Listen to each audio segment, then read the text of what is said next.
So, let me introduce Dr. Ella Lee, who is a partner at ZGC Innovation Fund.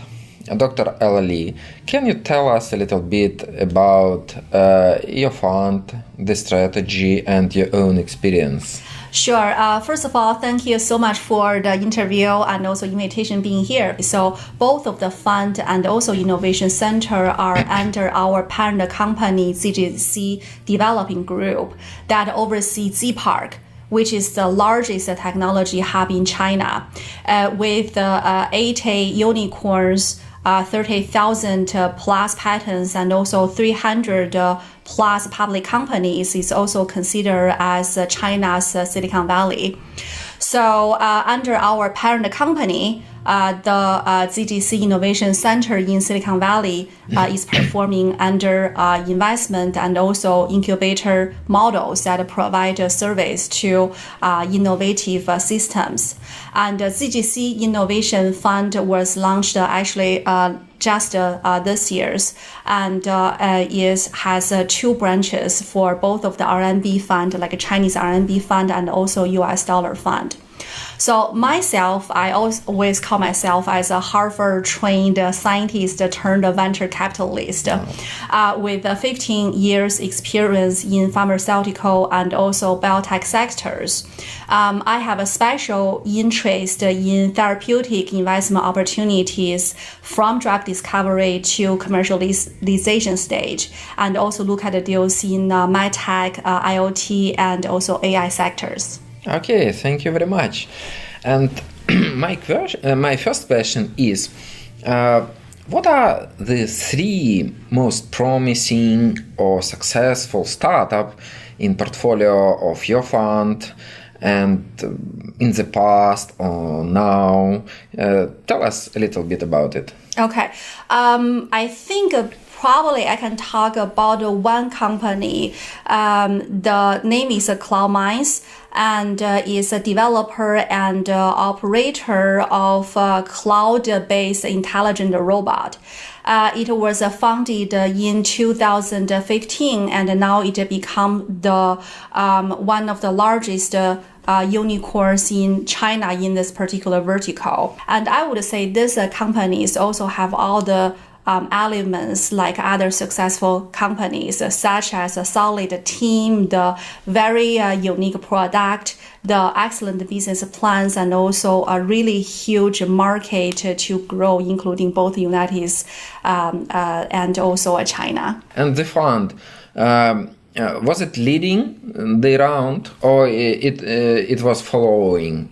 Yeah, so actually the fund, the help we provided to the companies more than just the capital support. So this is a Chinese company that was based, it was registered in Cayman, but it also got a lot of support when it wants to, for instance, apply for some granting from local government, and also get some rent discount from, it's actually lands in our science park, and so one of our science park as a part of our ecosystem, and we also help them to apply for a lot of great program to be part of the member during the development before we give them the funding support for the investment. And along the way, there are also other investors, including SoftBank and also other big entities. So so I think the best way to describe our relationship with this company is we are more like we're giving them a full or whole systematic support from the beginning until before. My question is personally to you, because you made an investment also. How fast have you made decision that time? Was it really fast or slow? Have you been known the CEO for a long time before it or not? Yeah, so that's really a good question. It's really depends. So as a startup, of course, you would like the deal to be closed as early as possible. And if you are one of the best one, all the investors are fighting for you, then you want to go to the quickest one. And from investor side, we always want to also get a speed up of the process to close the deal for the really popular ones. However, it also depends on, let's say, the type of the companies you are at. So there are two basically types of the VC firms. One is for the financial type, like purely chasing for the financial return, and the other are more for like holding the strategic approach. So if you are the later stage, then you may in some sense have more power when you negotiate with a startup company. So you may, because of the policy, like a company policy, it may take you like a long time to get an internal approval, and then to of course finish all the due diligence, and it may take the worst scenario take up to a couple of months. And if the companies are seriously considered to work together with you, especially chasing for not only the capital support but also for the strategic collaboration, that they could also wait up for you. So it really depends. But in that case, you made the decision fast or slow? Yeah, so let's say if this is like a pure, let's say institutional fund, and all this, the partners can make decision on their own, and they are chasing for really popular deals, then they should close the deal within ideally 1 month, less than 1 month. That is a standard. That is like good situation.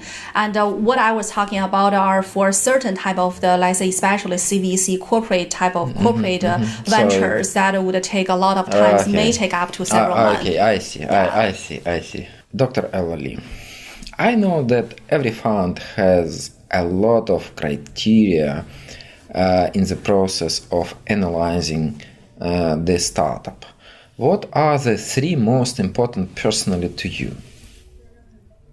Okay, so so your question is what are the most important factors before you make investment decision? Yeah, but personally for you, your personal choice. So that's a really good question, and if you ask different investors, you will get a completely different type of answer. So.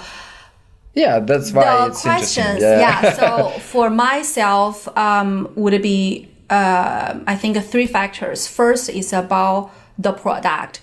The second is about the team, and the third part is about the investment philosophy. So for product part, then you definitely want to ask whether the company you invest have a very unique and also different product compared to other players, and several ways to stand out, including the product differentiator, the price differentiator, and also whether this is in the niche market.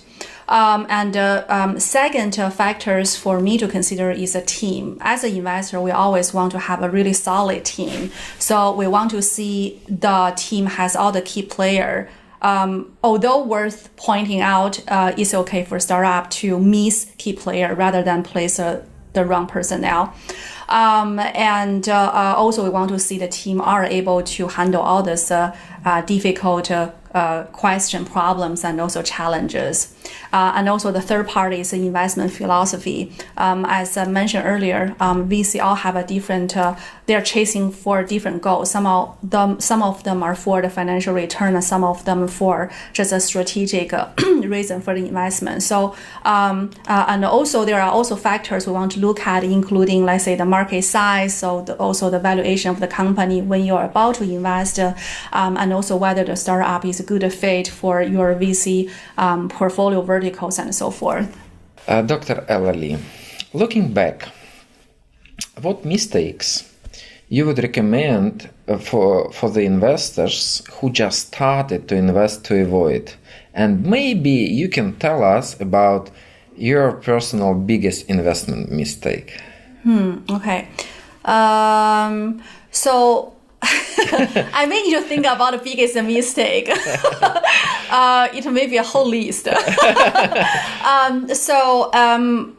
So for the investors, of course, there are many things you want to focus on. You want to understand the team, the product, the market, the valuation, about their financial situation, everything.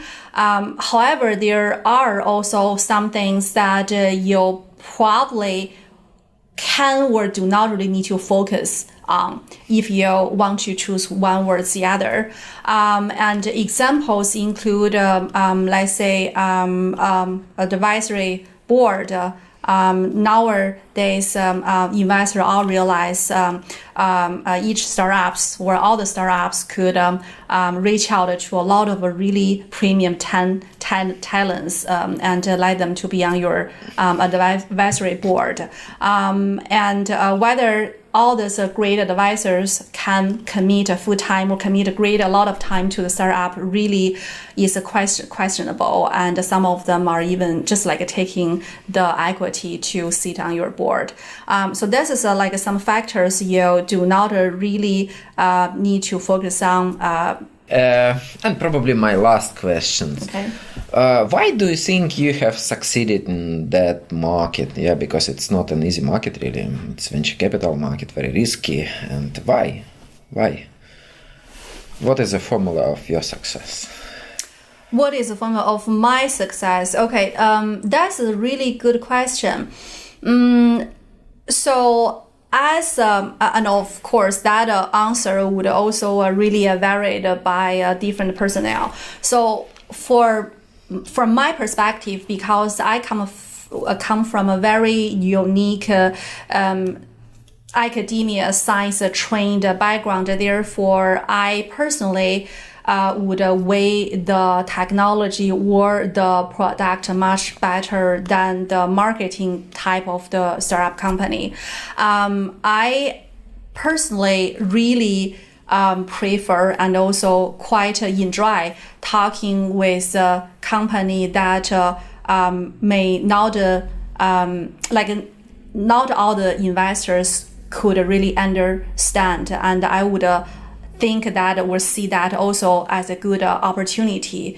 This is also goes back to the question about the investment philosophy. Some investors feel more comfortable to invest in the area that they are familiar with, and some investors are taking this as an opportunity, and I'm the latter one. And also I think network is very important. And when we say network, not only the one to help you to bring out the great deals that is hard for you to seek from all this like a demo day or from all these accelerators. It's just really popular. You have to rely on your personal networking.